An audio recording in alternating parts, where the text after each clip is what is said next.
Hello everybody, welcome back to my channel. I'm going to just drop a quick word.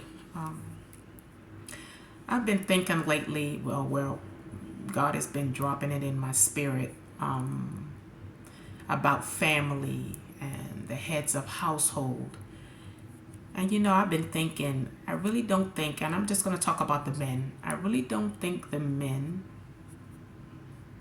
really know the mandate they carry spiritually over their families. When I say family, I mean the wife and their children. I was reading the word and I remember God saying he's going to judge husbands for how the husbands steward their family. After God comes Christ, after Christ comes the father, the head of the household, then the wife, then the children. A lot of men are taking roles as fathers, as husbands, and they don't understand the spiritual responsibility with that. And they don't know that they can be judged if it's not done properly, if there's any form of abuse or abandonment or neglect. Meaning you don't lead your family in the biblical values that was instructed by God for you to do. Actually, in the scriptures in Ephesians 5:23, God emphasizes that Christ emphasizes that he is the messenger. The husband is the messenger from God to his family. He proclaims the gospel and the biblical instruction. He is the head over the wife and the children, pretty much, and he is to lead them with love, respect, and affection. You don't really see that nowadays.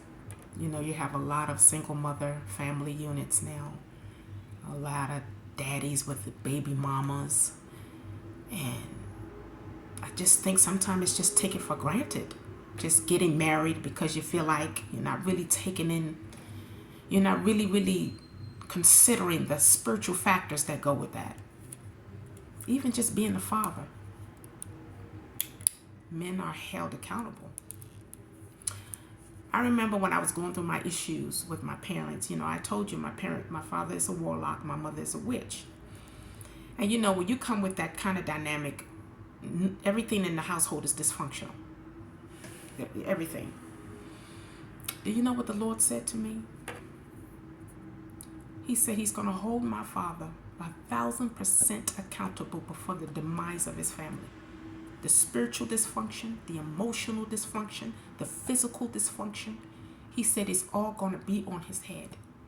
I really thought that was severely powerful and heavy. He said he's going to hold him 1,000% responsible. It scared me. It really did. I really wish men would truly think about it. If you're ready to get married, I want you to think about the spiritual consequences if you don't carry that mandate through. And I'm not saying everything, and I'm not saying that nobody really gives you the pamphlet on how to be a good husband. If you follow Christ, he'll give you the blueprint. And you'd have a lot of people around you, like biblical fathers and friends, spiritual friends, Christian friends that can help you and lead you. It's not going to be perfect, but you continue to strive to correct it. You continue to strive to submit your heart and give your love and honor and respect to your family, your wife, and your children. It's a huge mandate that people take for granted every day. It's just one of those things I want men to take account of. Even if you're not right now, you always got time to make it right.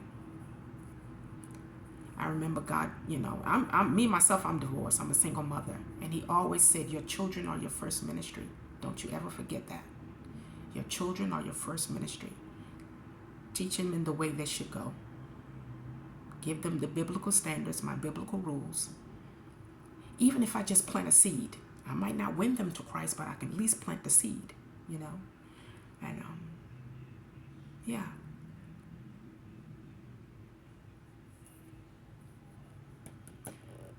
count the cost. No, not really count the cost. Just, I want you to stay aware and be responsible.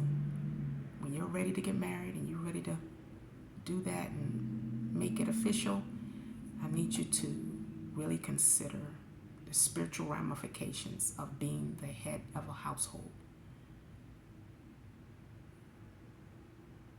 Yeah. Okay. I'm praying for you all. All right. Bye.